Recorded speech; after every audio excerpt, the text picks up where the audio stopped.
Hello, everyone. Thank you for joining us today on this special Engadget Live episode. I'm Deputy Editor Sherlyn Lowe. I'm Senior Editor Devendra Hardwar. Hello, everybody.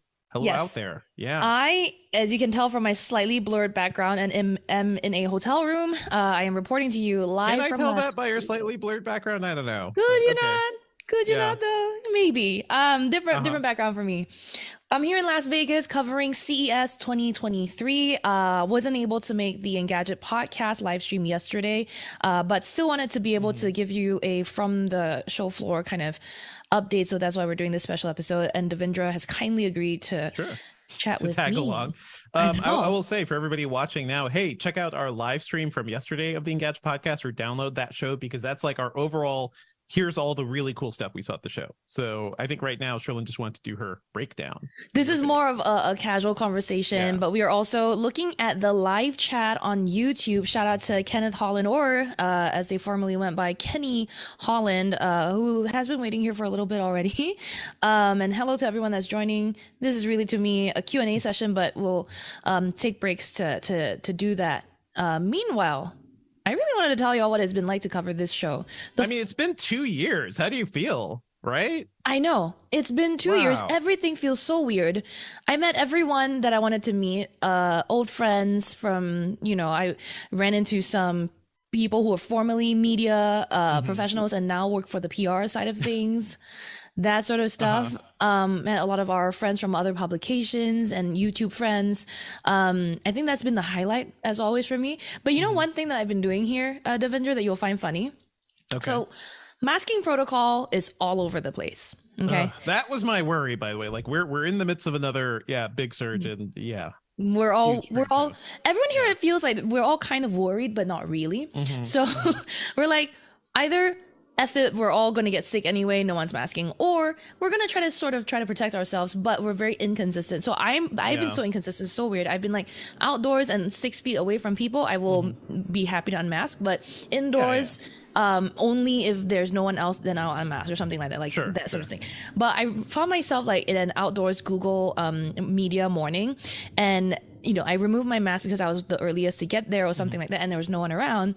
And then when people started showing up and became crowded, I would like put my mask on. Then something happened where like other people would show up and my mask was off. They would show up, I would put my mask on, hug them, and then put my mask back off. And they're like, okay.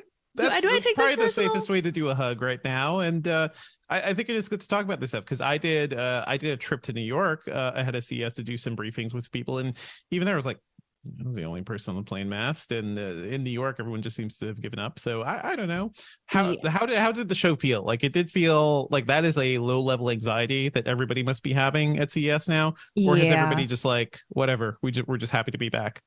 I think for me, what I forgot the most of what happens in Vegas is just that ever-present stench of cigarette smoke and desperation. I hate it. And desperation and bad cologne. Like it's a smell of casinos. And if you've never been to Vegas, like somehow that is what CS smells like because we spend too much time in those hotel like casino that are connected to casinos. Yeah. And then traffic is just awful everywhere. The first 2 days we were here were glorious because the show floor hadn't opened yet. People weren't really here in droves or trying to get to a meeting. I'm sure it's great when nobody's there. Yeah. It was lovely. It took me 7 minutes to get from one meeting to another. It was from our hotel to to another, like up the strip, which is great. But everywhere since the show floor opened, it's been 30 minutes at least. It's been jam packed. And when I was standing outside waiting in line for a taxi, the line is like blocks long for a cab. That I describe this because I want you to get a sense of like how many people are actually here. And people in droves just smoking at the designated smoking outdoor corners. But then like feet away is the taxi line that's a no smoking zone, and you can still smell the cigarette smoke because it's that many people that are here who have shown up and are smoking. This is all insidery stuff, but I tell you folks, like after spending a week at Vegas, I have to immediately like dry clean everything I have, like my coats, everything, because of all that. Okay, so how you've been there though, you must be excited to be back at CES. Like I do feel like as media people, like it's a love and hate relationship, right? Like I do love going and seeing all the new stuff. I wish it was set in another city, maybe a nicer place and better for walking around and stuff. We talked about some of the things you did, Sherlyn. I really want to talk to you about the Displace TV, because you did this video of this crazy TV which suctions to the wall or to the windows actively. And I want to say up front, this thing is vaporware. This thing will never be released, or will certainly fail immediately, because just from the TV side of things and knowing TV tech, I'm like, what is happening here? This is ridiculous. And I wish I was there. That is one thing I miss being at CES for, to cackle at these people. I know. How do you feel? I am someone that this type of product is made for. And I saw, to be clear to everyone in the chat, I saw this in person. Also, speaking of the chat, had a turbine, heard a Guillaume FR and Dan Smith. We'll get to your question shortly. Wait, you're somebody this is made for, because I don't want overpriced. Shush, no, the garbage. Concept. The concept of it. I love the idea of like no installation necessary wall mounted TV, because I want a wall mounted TV. I cannot deal with the stress of like drilling holes and like watching all that dust fall out and cleaning. Right. So I really like the idea. But after a lot of rightful prodding from some of our team members here on the ground, someone asked me too, like, does the vacuum suctioning that holds it in place to the wall, does that depend on the same power source as the rest of the TV? Like, what if what happens if the batteries run out? This is to be clear, this is a battery powered 55-inch TV. No wires, no nothing. Wires. This TV is it uses wireless signals, I guess, to get stuff to you. And wait, there's a base station and wireless signals for the for the TV stuff. I'm looking at this thing and I'm like, every single friggin' problem that you could put into a TV is here. Oh, your battery runs out. You better hope that suction. The suction seems like it just relies on actual physical suction. But if those batteries run out, you're out on vacation for a month. Your TV just comes crashing down. It could come crashing down. You don't know. Right. Here's the thing. I didn't initially think that the vacuum part of it was anything to do with the same power source, right? I thought it was like some kind of chemistry that made it like active on its own, because it's active loop vacuum is how they describe this technology. And yes, to explain it more clearly to the people viewing this right now, it has two loops on the back of the TV that are vacuum suction, and you basically hold the TV up. This is a 55-inch 4K screen. You go to the surface and then you like put it onto the thing, and the vacuum loops will like sense that it's there, and it will start sucking onto the wall, basically, right? It will go like those. It's like if you've ever had a fish tank and that fish that's like up on the side, like eating up all the algae on the side of the wall. One of those things. Okay. So right, and so initially I didn't think that vacuum part of it was running on the same power source, the same 4 batteries that are on this TV. What would it be running on?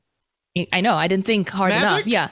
So then when I finally asked the team too, I was like, hey, I was like, what happens when the vacuum, like the power is dead? So they've built an airbag crash system. What? Is this in your video? I only found out after the video. So I found out like after we wrote the article too. Oh my God. Okay. Okay. So that's a CES fail right there. I think my favorite thing out of CES is the Displace TV's airbags system. I don't know what's going to happen. I do love talking to people about their new gadgets and just basically being like, oh, this is a bad idea. Let me count the ways. I was so disappointed. This whole CES, my whole goal was to go around lifting things. I wanted to lift heavy things, and because you've been working out and you really want to show off the guns. We've noticed. Yes, I've been very obvious about this. So the thing is, like, I wanted to lift this TV as a 55-inch TV that's under 20 pounds. Under 20 pounds, sure. Yeah. They didn't let people lift it themselves because they said that there were parts of the paneling or the frame that were 3D printed and not really ready for people to lift. So it's basically cardboard. It's basically they just like piece together this thing around an LG OLED panel. That's all they did. When it stuck to the window at their suite, I was able to go up. They allowed me to go up and like try to shake it off the window. So that I tried. I was like gingerly. I can tell you that I didn't dare to do too hard. I didn't try too hard to dislodge it. Oh man. I know. I almost wish you were here. Some gadgets, people. Yeah. I'm scared to break it, but yeah, I shouldn't have been so scared. Tell me this can suction on the wall. If I break it in 5 seconds, I'm not at fault. That's your fault. I know. Yeah. You're right. I used less strength than I would to open a refrigerator door to try to dislodge this thing. Okay.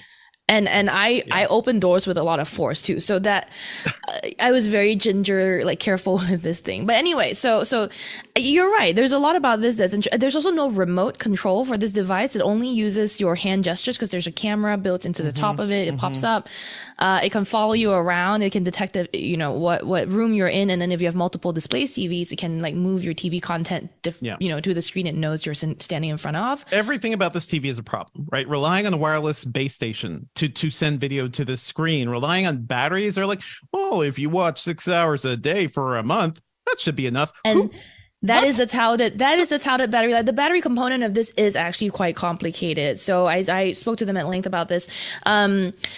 To answer everyone's question, like Devendra said, 4 batteries in the device will last you about a month if you're watching 6 hours of TV a day. They're not going to share things like the cells, amp hour numbers or whatever, because they are still working out on it. The batteries that they came to CES with were designed specifically for CES, and they're not final yet. So that's the thing. And then Billy on our team had a very important question, which is, if you remove one of the batteries, will it affect the brightness of the display? Because the whole thing is Displace doesn't want you to ever feel like you're running out of juice. So it will have signals that tell you, hey, the bottom right battery or the top left battery is, due for a charge. So you can take it out and hot swap another one that's already fully charged back in. So ideally, you wouldn't be, ever longer than a few seconds without all 4 batteries fully charged in the thing. Oh, sure. Sure. But it is an important question, right? Like, as they run out of juice slowly over time, are you still running it at peak brightness, that sort of thing? It's just it's an important question that I didn't ask immediately at the hands-on, but I followed up before the video went live, and they said it wouldn't affect the brightness. They also told me that not confidentially, more like without commitment, right? They're still looking at different partners that could work on features like wireless charging, as in charging through the air at a distance. What? To keep they're not committing because they're still exploring these ideas, but their goal is to make it. I'm exploring the idea of wireless power right now. I'm really wishing it to happen. I would love for it to have wireless power, and I'm trying to give you the power through our Wi-Fi connection right now. I do want to say, like, this company, and the company is actually called Displace. Is that what it Displace, is? Yeah. This is the best and worst of CES, right? Because it is sort of like, hey, this is a dream device. You're solving this problem everybody has, except it's kind of a one-time problem, right? It sucks to wall-mount a TV. You could get that done if you buy a new TV and get installation. You could hire somebody or a TaskRabbit, and then you clean it up and you're done. Yeah, clean up, done once. Okay, that's it. That's annoying, but you do it once.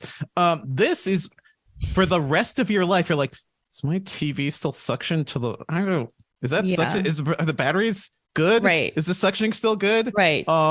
Because you replace one-time problems with forever anxiety, and nothing about this is going to work well compared to a normal TV. So the tiger footage that I saw that looked nice, I will say, but I'm not the sort of person that, like, after I mounted my TV in my bedroom, for example, I'm going to take it out and put it in my living room, because that's the whole idea, right? Like, and we talked about this on the podcast. There are other solutions, folks. So there are stands. You could get a stand with little caster wheels, and you mount your TV to the stand. Yeah. Okay. And then you can roll it. You could bring it to the bedroom. You could bring it to the dining room.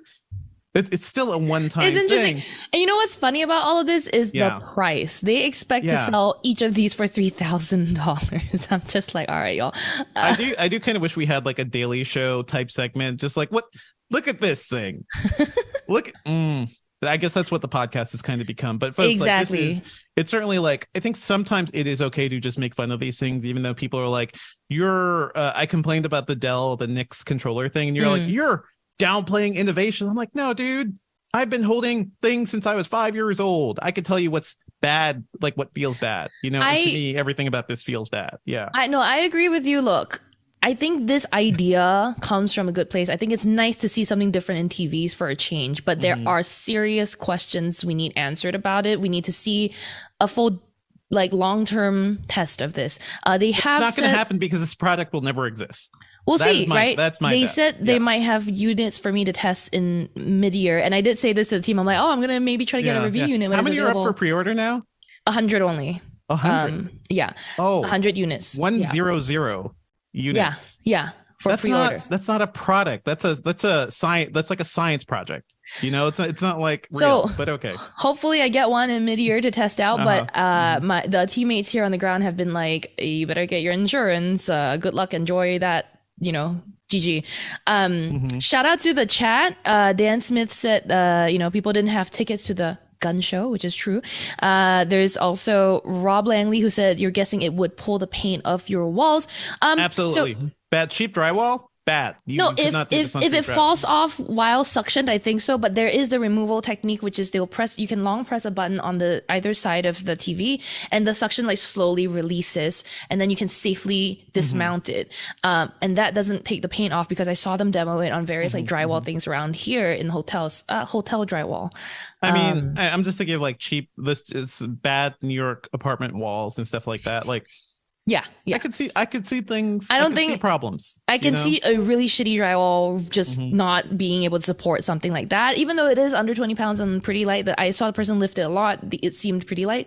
I want to point out, Clayman in our live chat says, but you can take this TV with you as it needs no wall power. It's ideal to go on walks with. Yeah. I like you can bring it outside. You can put it on the side of your house. You put a leash around it. Just put it out there. Bring it to the pool. Yeah. Oh, bring it to the pool. Exactly. Bring it to the beach. And Mark Dell, who, hi, welcome back, says Samsung might need this for their frame TVs. And I will say that the first thing I was taken by is frame TVs. Can I tell you something really funny too about this thing? Their PR is so janky that I can imagine. And I blinked really hard at this, but I decided to like believe it anyway. But when they said you can buy multiple Displace TVs and form like line 2 up side by side and line 4 into a square, and yeah, they have very thin bezels for that. But the math they put out to me was you can do 2 side by side and form a 110-inch 8K TV. That's not how that works. Like, no. It took me a long, and I went, okay, because I doubted myself before I doubted them. Yeah. And then they said 4 TVs together for get this, 220-inch 16K TV. And I was like, 16K. I went, you're not just multiplying the Ks. That's not how that works. I was like, 4K TVs equals 16K? Really? I was like, don't the sites... You gotta like try to do the math and start doing that math. Yeah. I lost my mind, and I was just like, you know what? I'll say what they said, and then I'll figure it out later. So our video is. I would not be surprised. The PR for this company is like 3 raccoons in a trench coat, just like all the Ks, more Ks. You want 32 Ks? Let's keep going. I was dying. I sort of got when I finally figured it out. I was like, this doesn't make any sense. And our team on the floor really just in our little meeting room, we were like, no. And it was literally written all over the place on their websites, on their press release materials. So you can see that like these people are pretty green to the TV making business. They're still figuring out what resolutions mean and what the resolutions. They don't know what they're talking about. So I think that's where I was like, oi. I don't think that this is the exciting thing I thought it was going to be. So no, I'm glad. It is certainly exciting. It is certainly like how did they get funding? Did nobody like listen? Is this purely like them like self-funding this thing? Because I think any investor is looking at this who's like ever looked at a freaking TV before is like, I see problems. Yeah, you got many problems. I mean, talk about Samsung, right? The way Samsung kind of solves this is that they actually have a really cool innovation on their TVs. Their TVs just have a single cable that come out and connect to a separate like set-top box, and it's a cable. Though it's a cable that connects and like you mount the TV normally, and then you don't have to worry about wireless transmission or whatever. Right. Maybe they patented that because everybody should try to be copying that idea, but it's cool. But LG's M3, right? The signature OLED M3 is also doing wireless transmissions of 4K totally 120 hertz. Yeah, that is sort of like when you're talking about 4K wireless, you got to be rock solid. I need to know your like credentials before I trust you with 4K 120 hertz video. And I think LG has earned it. This company, no, not this which can't multiply their Ks, their pixels properly? No, I'm sorry. I want to point out, Bernard Way goes, can't argue with the cool factor though, because people will find cool uses for this TV for sure. I mean, yeah, you know what's cool? A TV crashing because it lost its vacuum suction over time. We had a very good question from Ivan Alexandrov in the chat. Do we know if the suction power decreases over time? And if so, do the vacuums compensate?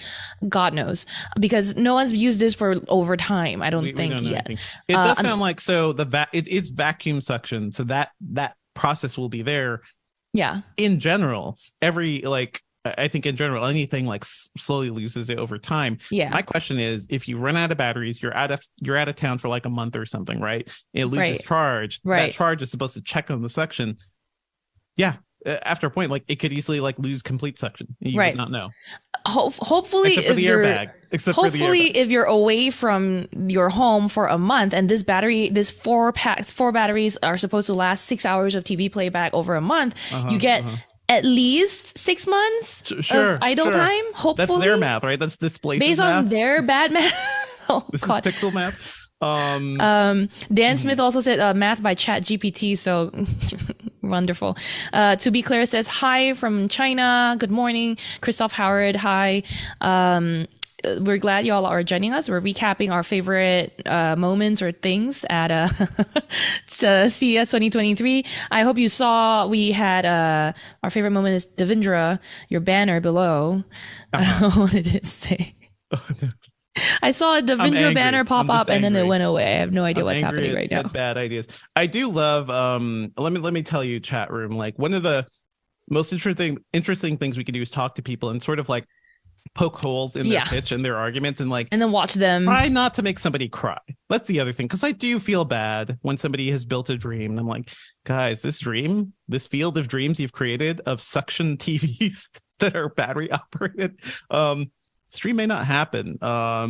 You got to balance that delicately. So man, this TV does suck. I think that's one thing. Thank you, Mark. Our headline was "This sucks" onto a wall. Or it may not suck enough. And actually, if it does not suck enough, then that's a problem. Did you not see our headline, Mark Dell? I said this TV sucks onto a wall. And Gonzalo Costa asks, is CES not open to the public to visit? You can if you pay the $1,000+ fee for a badge, depending on what kind of fee or what kind of class of pass you order. Totally not worth it. Like, this is not like E3 where you have like a ton of stuff to try out. Like, I feel like E3 was the little bit of public they did was better. I will say there is fun stuff, and I think we should get to that at some point, if not now. I mean, me and I don't know if you saw Sam Rutherford from our team, his Twitter. He's been posting a lot of funny stuff. One of them is a ramen making machine, not the newest machine. We've seen this device before, but it now makes beef noodles, and Sam, being part Taiwanese, was very excited about that. And then he asked if they make this noodle called laksa. As a Singaporean, laksa, I'm very happy. Jimmy T in the chat says we need to see me exercise with LG laptop. Did you see my LG Gram video, Devindra? I did see the LG Gram video. Yeah. I mean, it's getting thinner and thinner. No, they're not good weights. They're too light now, right? They're too light. They're way too light. They're more like serving trays now. Hello. But me serving the guns. There you go. Yeah, we did see LG Gram. CES Unveiled was on the first night of the show on Tuesday. And we saw a lot of interesting stuff there, including not really a proper demo, but what do you think of the Withings U-Scan the P scanner? Sensor? One of two P scanners we have seen. Yes, this show. And I think the Withings one looks good. The other one, I forget the company's name. I got to pull it up. But it was the other one, which is basically like this giant like dock that is literally right in front of your toilet.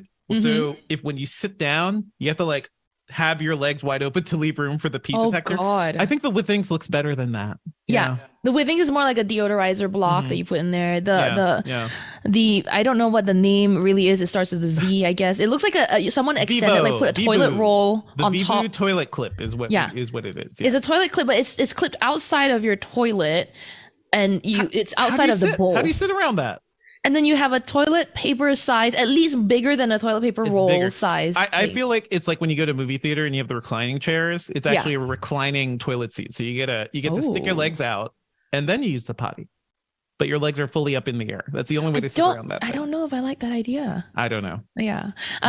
The Withings U-Scan Guillaume FR in the chat points out costs $499. That's even where it's available, because it's still pending US regulatory approval. We don't know if it's ever going to come here. It feels very dystopian to me. We are taking a demo of that soon enough. By demo, I need to ask Daniel Cooper, who's scheduled for the appointment, whether they're going to actually be testing it proper. It feels a little bit weird. And yeah, they were not doing actual piss demos on the show floor. That would be more unhygienic than anything I think I've seen. There's so many things that are like borderline. I was like, why are we trying these things out? So for example, L'Oreal's HAPTA, which is possibly one of my favorite things at the show this year. L'Oreal's HAPTA, if you're not fully caught up, is an assistive lipstick applicator for people with limited hand or arm mobility. I've recently gotten to know someone who has multiple sclerosis and is in a wheelchair and has very limited use of, both one arm more than the other, but both. And I could see them really wanting to use a device, an assistive device like this to apply lipstick. The problem is, it sounds good in theory. And when I finally did take the demo, it was like, oh, you haven't made this all the way through usable for people with just one arm or hand or fully limited mobility. The idea is you do away with needing finger dexterity, right? But there are parts of this where you still need to like twist the lipstick out of its tube before you can start using the grip, which again, L'Oreal, like I said, thought this some of the way through, right? The whole process of assembling the HAPTA grip, you basically have this like spring-loaded lipstick case, and then you push a button at the top of the case and it pops right out of the of its holder. And right now the force is a little bit too much. The lipstick really just flew almost across the room when I pressed the button. I was just like, oh well, I gotta go grab the lipstick now. And then with one hand you could pick up the lipstick, put it in the ring that's attached to the gimbal, and then use the grip that's on the other side of this dock, and then just line it up and stick it in, and it'll attach on its own. And then you can lift it up and start using it. And then, with your elbows moving however you want, the gimbal will still keep the lipstick in front of your face, aimed at your mouth. That's a really good use of like gimbal gyro tech, basically. Exactly. Here's the thing. Everything I just said doesn't include opening the lipstick up. You still have to when it's in the gimbal, twist the tube. And that twisting action, no matter how many times I tried to do it with one hand, it would just not happen. I tried so many times, and I'm able-bodied. I can imagine the person that I'm thinking of to have this as a unit to test out with probably won't be able to do that themselves. So there's parts of this process where someone's still going to need assistance. But I think it's really honestly nice to see L'Oreal do this, because you don't see a lot of accessibility being considered in makeup and beauty gadgets. You kind of have to stumble and realize, oh, we messed up this part. So now the next version, they kind of know. So you won't learn this until you try. Yeah. The good news is when I was there doing the demo, I think they could clearly see I was struggling, especially with that part. They also acknowledged that the spring-loaded mechanism had a bit too much force right now, and they did say they would look into it. The device is only going to be available end of this year, around December. So there's still plenty of time to really iron those quirks out. It's going to be available for $150 to $200 US. So this is a real thing by a big company. It's going to be made. It's not hopefully insurance will help for folks who need devices like this. Yeah, hopefully it's covered under assistive devices by insurance. But we really wouldn't know. Also, yes, you go ahead. Did they assume the lipsticks would just be open, that people would just be putting them in? Because then they dry out, right? So you can't do that. Well, also the part where you need to spring load, you need to pop the lipstick out of its wire, right? Maybe, okay, so I could see this working well with, lipsticks that are already open, standing on a beauty or vanity counter, and then you just pick it up and then you twist it in. But but the thing is that you need to pick it up and flip it over where the lipstick exposed part is and stick it into the dock with the ring that holds the lipstick. And that part where you will destroy your lipstick if it was open. Yeah. It doesn't, that's not great. It doesn't work yet. If they did another way where you insert it from bottom up, so you could have an already open lipstick, just insert it into the gimbal ring, then that would work better. So, hey, L'Oreal, I solved your problem. We're solving problems left and right for these companies. I don't. Yeah. I know. The other thing I wanted to tell everyone is like, hey, this show, we had an idea. We didn't get to do it because we're trying not to kill ourselves this year. We had this idea of like, oh, let's have Sherlyn run around and try fitness tech for 45 minutes and see how many calories she can burn. And let's do it for a video. So I was like, yeah, let's pump iron. Yeah, let's do this. I decided not to do it. I don't want to. You need days to recover after doing that. And you can't recover at CES. So yeah. I mean, I did lift that LG Gram. You know what I mean? You did. Really so hard. instead of doing that, I tried something else kind of new. This year, I kind of sort of became like a car reporter, even despite not driving. Despite not knowing how to drive. Yeah. I know how to drive. I just don't do it like on the regular or at all. And I covered Android Auto at the Google booth, and I am currently working on a hands-on of the Volvo EX90. I just don't know why they want me to do it. I was just like, that's literally my dream car, and you're over there. Yeah, it was so good, Devendra. It smelled cool so good. It's cool so car. cool. Yeah. It's so cool. It's a Volvo. It feels so. The line I pitched the team over here, I was like, y'all really want me to write about this? All I can say is like it's kind of like a Tesla but bulky. Now you know what? I did not miss being at CES for all this, although I would have loved to see the Displace TV. But you got to play with the EX90, and now I got to sit in it. Okay. I got to check it out. It was great. I don't know if I think we are making a video about it. Actually, we have enough footage. So. It's a beautiful freaking car.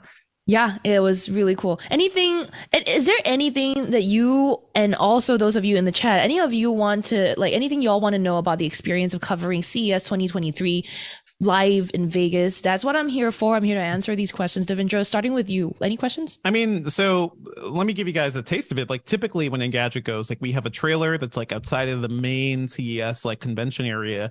So there is no trailer this year. We tried to scale back. I guess you guys were mainly working out of a hotel room. Yeah. Were you just like relying more on press rooms than normal, or just like trying to squeeze in time? We're using the conference room in our hotel. So we booked it out, and it's airy. It's bigger than the trailer usually is. Yeah, it's got like 4 round tables. Yeah. And we have our own like little drinks area with a mini fridge and our snacks and a proper working bathroom next door. That's key. That is the key. Yeah. Those of you who don't know what it was like to cover CES before from the trailer, being a woman at CES, the only benefit is that there are no lines to use the actual convention center bathrooms. But when you're on the trailer lot, all you get to use if you're in a hurry are the porta potties. The slightly nicer than awful park they're porta potties in trailers, but they are still chemical toilets. They are still porta potties. They smell. Yeah, the flushing system is not actual plumbing. It's chemicals, right? And they do a good job of making it look like one of those. It's slightly fancier. Like there's a hand wash area that has like a fake marble texture on it. It's great, but it is disgusting. And so in previous years, whenever you needed to go to the bathroom, you would hold your pee until you could get to one of the hotels or resort to that. This year though, it's so nice to really just have a hotel bathroom. I feel like that is a better system than the trailer, which I think was always kind of dingy too, and everybody hated being in a little bit. People are asking like, how long will it take for us to see some of these products? And Lucky Dog podcast. A lot. I mean, it varies. Most of them are like at least a few months away. With the Displace TV having such a long window of like end of the year, L'Oreal's HAPTA also end of the year. I would say Displace TV's timeline never. TBD. How about Neversville? Yeah. Not gonna happen. Oh, hey, I'll answer a few more, and then I want to talk about one of my favorite moments at CES, which we've prepped for. So timeline real quick. PCs, the AMD, Nvidia, every Intel announced new hardware. Those things are going to start appearing like next month. So we are going to have new devices to review within March and February. TVs, we don't get pricing now. We get pricing in spring. So all the TVs look really cool. We don't know pricing and availability yet. They typically arrive end of spring, early summer, and then we get pricing. So stay tuned for all that stuff. And then someone suggests, please just Juan Nguyen, I think, says just use empty bottles. Thanks a lot. Good for you. Do attendants get a lot of free goodies? I will say some people get more swag here than others. I think it's a matter of if you're actually looking for them or if you're actually asking for them. I think there plenty that people hand out. My biggest swag, whatever, so far is like a little pouch of like emergency and like band-aids and hand sanitizers, because that's the sort of thing I actually want to take here. And I think I got like a portable charger from Displace, wireless charger. So that sort of stuff. But yeah, the more of these meetings you take, some companies really do just hand out like goodie bags or something, and it's usually not great stuff.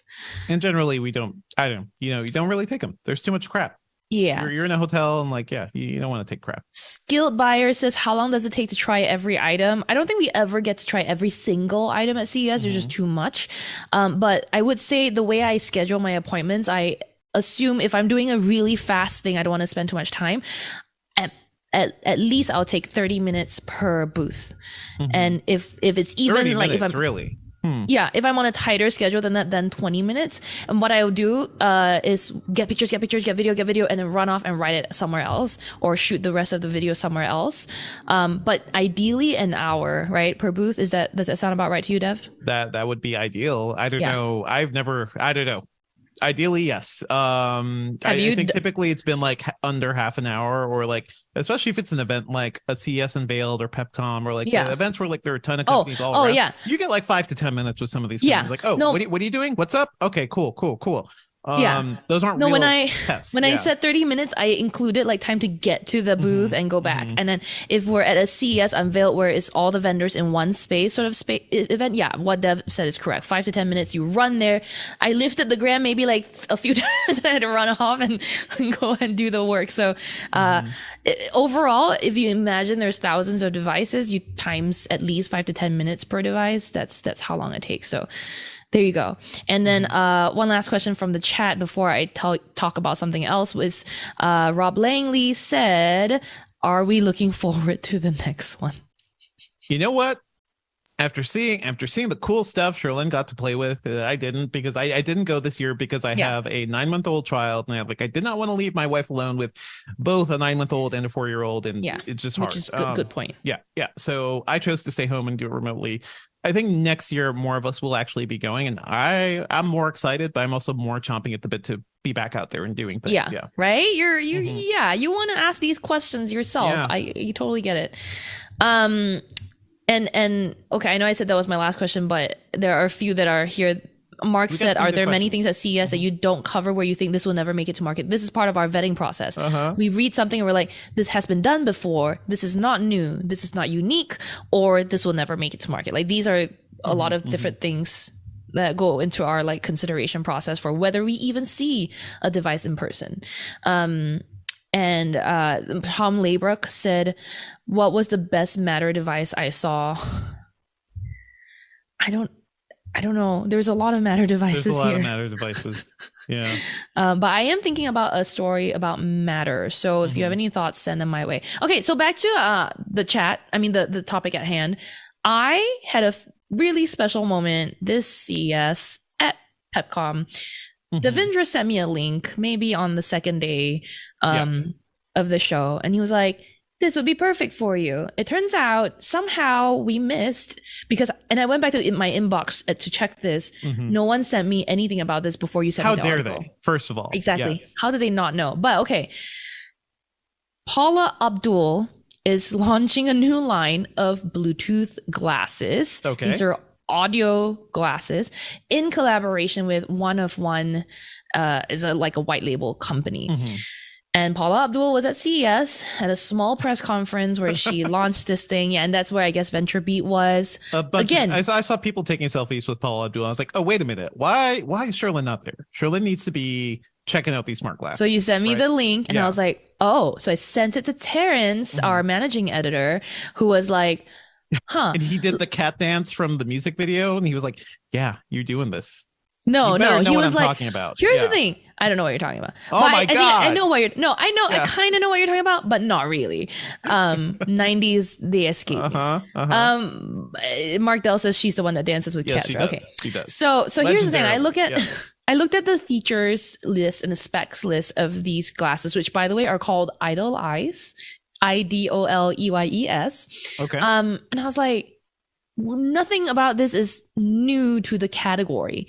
like 5+ hours of battery life, open ear like headphones, anti-blue light filters or prescription lenses if you want, like just generally the exact same stuff we've seen. So I was like, no, we don't really need to cover this. The only thing different about this is Paula Abdul and maybe a few different styles, right? So I went to PepCom that day and I was like, all right. And plus we couldn't find out where they were. The article that VentureBeat wrote up didn't list if they were at the show or just only making a press conference.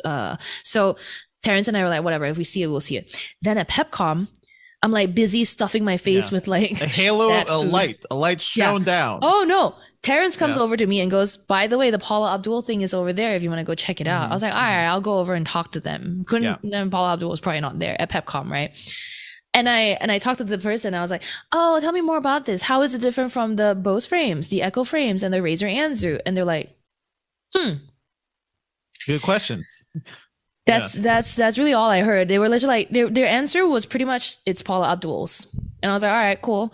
And then, but I was like quickly losing interest. This is true. That's all you have to say. Yeah. It is the difference. Yeah. And then I go, all right, well, cool. All right, thanks. I'm borderline backing out of there. And they're like, oh yeah, she's coming by in 20 minutes. I was like, yeah. So I set a timer on my watch. Proximity to stardom. Yeah. I set a timer on my watch, 20 minutes. And I was like over somewhere else checking out robots and like sous vides and whatever. And beep, beep, beep, beep, beep. I go back. Nobody is there. No one cares. No Paula Abdul show up yet. But then 10 minutes later, I'm like 5 feet away. Turn around. There she is. Little Paula Abdul. And I will spare you the rest of the gory details, but basically I managed to meet Paula Abdul and take a few pictures and get to know her publicist. And this is a great selfie, by the way, because it's like, first of all, it's not a selfie, first of all. Well, yeah, this is a great picture because it's sort of like, Sherlyn, I know you're not the tallest person around, you know? I'm 5'6". You're not super short, but yeah, Paula Abdul is much shorter. She's like, surprisingly adorable. It's adorable. She is so sweet. Look at her outfit. This cute pink blazer combo with white lapels with a big white bow on the back. Y'all didn't see it in the pictures. She looks great. And she was so sweet, so nice. She had to keep stepping away from the people who were trying to take pictures with her, but which, by the way, was not many. Like nobody really knew because she had like a very quiet show up. She just like, out of nowhere popped up. There was no big scrum. But she kept stepping away to go like eat some of the convention food. So I went, Paula, the short ribs are the best. So I gave her a tip. Good tip. Just in case, yeah, that's cool. I'm glad I'm glad this chain of events happened. It all started with a text. I think it was Dean Takahashi at VentureBeat who I used to work with, but I saw him cover this like, Shirley needs to be there. She needs to be wearing these glasses and talking to Paula Abdul. So yeah, I sent pictures to Dev immediately. It was great. It was a fun one. So thank you. And yeah, no, that's one of the fun things about CES, right? Is that like random celebrities show up. One year I took photos with maybe Penn and Teller, the taller one. Which one? I don't know. Question. That's Penn. One of them. Yeah. One of them was there. I took photos with him. 1 year I took photos with will.i.am because remember the will.i.am Pulse cuff? I do remember that one. Yeah. Yeah. So far, my CES has been Paula Abdul and Idol Eyes. And hey, who knows? Maybe we'll get her back on the Engadget podcast. Hopefully we'll be able to talk to her more about why she chose this thing. I had a good conversation with her about it too. She said that like, honestly, for the longest time, she knew she wanted to work on something in tech and also something related to like music and shades, like glasses, because she had trademarked. She's known for shades. Yeah, exactly. She had also trademarked the name Idol Eyes for a long time now. So she wanted to be able to use it. So I was like, oh, that's really cool. Again, she is so sweet. Like she's soft spoken. So nice. I mean, sometimes when celebrities get into tech stuff, it's like, do you actually care? Are you actually here? But the fact that she was actually at PepCom, which is one of those events where, again, you kind of have to pay me for me to show up at PepCom. Like she's there. She's hanging out and talking to people. She really dedicated to launching this thing. That's super cool. That's super cool. Yeah. And people are telling me it was Penn Jillette, which is very, that's correct. Yeah. Thank you. So it is that sort of like having people appear. Like I do remember, guys, look up, I interviewed John McAfee, like one of my first Engadget, RIP John McAfee. But I interviewed him at one of the first Engadget CSs I did, and go take a look at that video because it's terrifying. Ooh. I am terrified of this man because there were the stories going on around him, and we were like, oh, I just want to may have murdered somebody. He may allegedly. So there's a lot of stuff going on. We interviewed him, and that was a weird, fun time. But it's only something you could do when you go to a place where people are actually appearing. So I guess CES is back up and running. You found Paula Abdul. Congrats. I am done. That made my CES. Every CES, I just have to have one celebrity encounter that's not me. And then and I'm good. To be clear, asked in the chat, are there any good gadgets for sleep that were announced at the show this year? I know you love sleep gadgets. I do love my sleep gadgets. And I'm trying to remember because I know something related to sleep was announced, but it was outside of CES. Apple, in its usual Apple-y move, had a bunch of news to announce during the show. So I had to sit on a briefing during CES with Apple to hear about the new Fitness Plus updates. And part of it is meditation workouts specifically related to sleep. Sure. You know what the best sleep tech is? A weighted blanket. Just buy a heavy blanket. God, yes. That's all you need. That's all you need. Don't forget the gadgets. You don't have to charge it. You don't have to worry about suctioning or anything. Just covers you up. So that's my advice, people. Yeah. Absolutely. And then 2 Explore videos in the chat says, hey, there was a newer phone dock that someone passed by at CES. It's not a desktop replacement, but it did have better specs and ability to hardwire to other devices, way better than a cheap adapter that you have. I didn't recall seeing that. Let me know if you know. I think, did I write the piece? Or I feel like we have written about phone, certainly Samsung's DeX. I think at some point I wrote about like Samsung's DeX thing will never happen because you know what, folks? You want to use your phone to do phone stuff. So setting up a dock with it, setting up as like a desktop environment or something, just it doesn't work. It's too inconvenient. It's too annoying. You're better off just getting like a small little, even a freaking Chromebook, like a Chromebook or an ultra portable. You're better off. Yeah. There was so I was reminded too, by the way, there were some like surprisingly big companies making news here at the show. For example, HTC has a new Vive. Dev, did you read about this? Was that surprisingly big company? I don't know. I mean, Vive of all the VR companies is surprisingly big to me. It's sort of like it's Facebook, it's Meta, and it's everybody else. You know, so yeah, Vive is among the bigger ones. I did see that, and we wrote up the news. You know what? I have the Oculus Pro, the MetaQuest Pro here, and see no use for it. So it is I think it's good that HTC has a thing to directly compete, but nobody needs the $1,000 plus standalone headsets yet. Maybe it can lead to something down the line. So yeah, I'm not too excited for that. Okay, so to be clear, this was the Vive XR Elite that HTC announced here at CES. They're just like a more high-end standalone headset for consumers, but they cost upwards of $1,000, so that's not great. Yeah, their software ecosystem isn't great too. Like if a consumer were to buy one of these, I would say still get the MetaQuest 2. The Pro is good for businesses. If you can business expense that thing, it is a beautiful VR headset, just not a good personal expense. Yeah. Another thing that was sort of surprisingly big news to me was Sony. I mean, Sony did the car thing again, but Sony also unveiled the Project Leonardo, a gaming controller designed specifically for people with motor disabilities or limited physical capability. And they are working with able gamers at the very least to work on this, which is, exactly what Microsoft did with the Xbox Adaptive Controller 3 years ago. Yeah. We don't know pricing and details yet on this. So it remains to be seen just how accessible, and by that I mean pricing wise accessible, this will be. I mean, one of the bad things, I guess, in accessibility tech can be that sometimes it's just prohibitively priced. So in this case, let's see what Sony does with it. The good news is that the Microsoft Adaptive Controller is reasonably priced, right? So pretty reasonably priced. Yeah, I saw people saying like this thing has a lot more buttons and more possibilities for people to use it, but again, you need more than the device. You need like the support behind it. You need people actually using these things. And I feel like Microsoft has at least proven they've been very dedicated to accessibility recently. Yes. And I don't know if Sony has. So we'll see.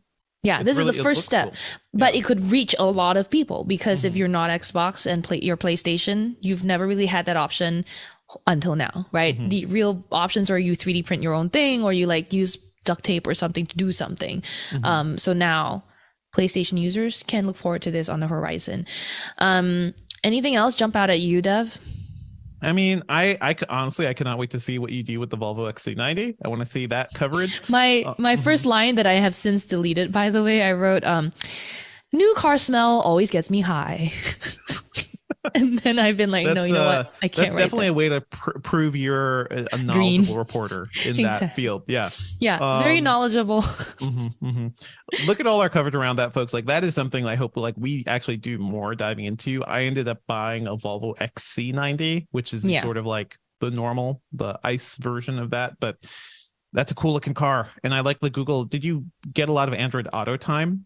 Yes. So that's cool. Yeah. So the thing about the Volvo is that it doesn't have Android Auto. What it does have is so-called Google built in. Yeah. So high-res Google Maps. Yeah. Exactly. With high-res Google Maps. It's just using its own in-car entertainment system basically, right? But it's got like certain Google features. So like Maps and Assistant. There's like an Assistant button on the steering wheel dedicated to like letting you ask for the weather. I think on most cars for the past decade are garbage, like garbage compared to a phone, because car companies are bad at software. Like that was you mean software, or do you mean the buttons on the steering wheel? I mean the button connected to software. I mean the voice assistant. Whatever assistant these cars have been using has been hot garbage for the past 10 years, and it wasn't until CarPlay and Android Auto like came that the software got a little better. So car companies need a lot of help. I'm very glad that they're turning more to Google for stuff like this. Yeah. Then I got to sit in a BMW i7 with Android Auto, the latest version of Android Auto that Google announced at I/O, and this is our first time seeing it in public. I think there were closed betas before, but we were never invited to check that out. And this car, my favorite thing about it is that you can like press a button on the passenger seat like side of things, and it would just pop out. Like the door would just pop open, which is super cool. And then you press it again, it'll close on its own. Is that the one with the changing paint, the color changing paint? No, that one is the iVision Concept D, I believe. Not too sure yet, but Android Auto, I already have the video up on the Engadget YouTube channel. The article is also up on Engadget.com. Some of the main changes include like it now adapts to like various screen sizes. It actually can accommodate more content on your screen. You've got like a split screen layout that lets you keep like more than one thing on the screen at once, and then it also just displays notifications slightly differently. Like it's a bit easier to dismiss it and have it wait for you until you're ready to do it. So there you go.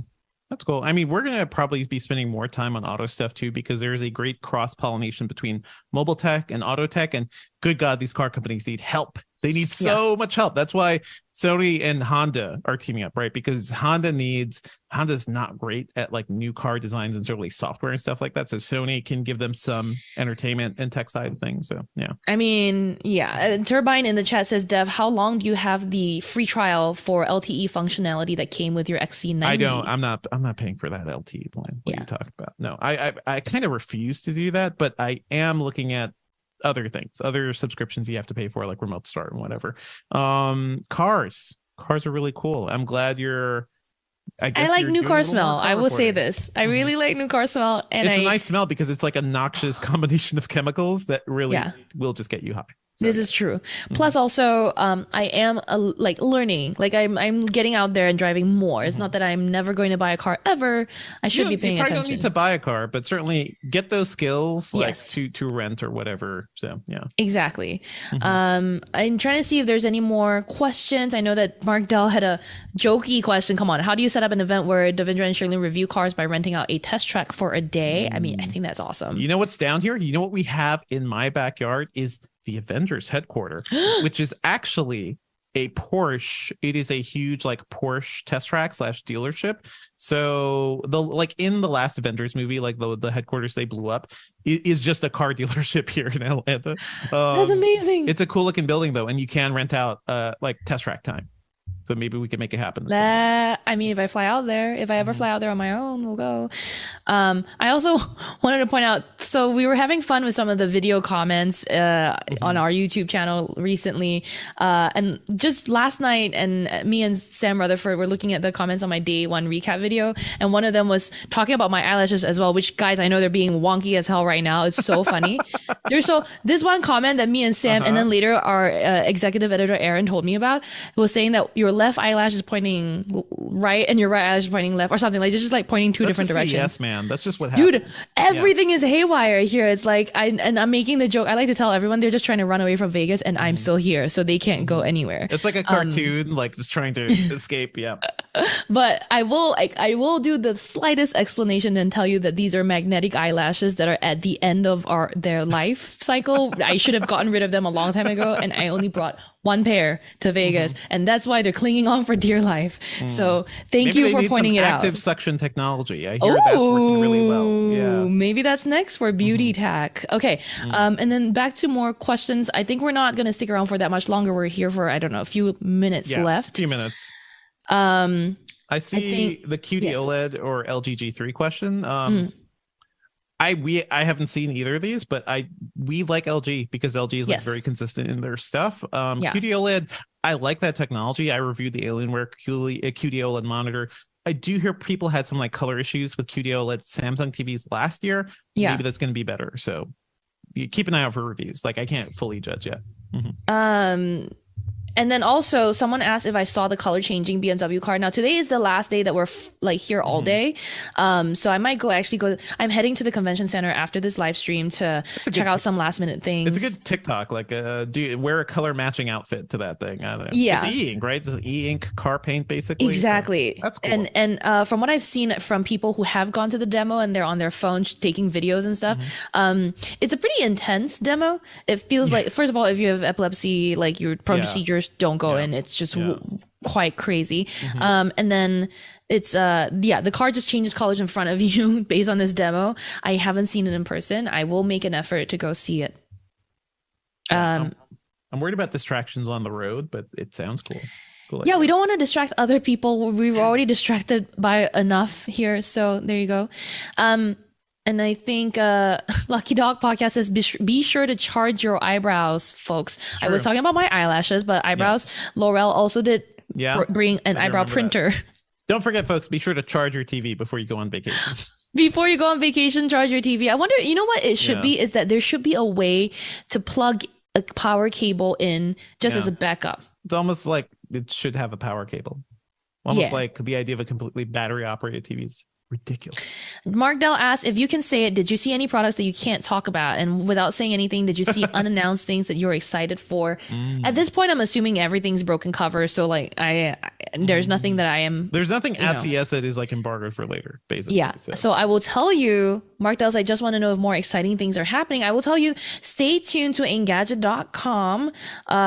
Some of our more important coverage from the show is coming very soon. We've got our Best of CES awards happening before the show ends, and you'll see what won, what the team decided was the best of the best this year.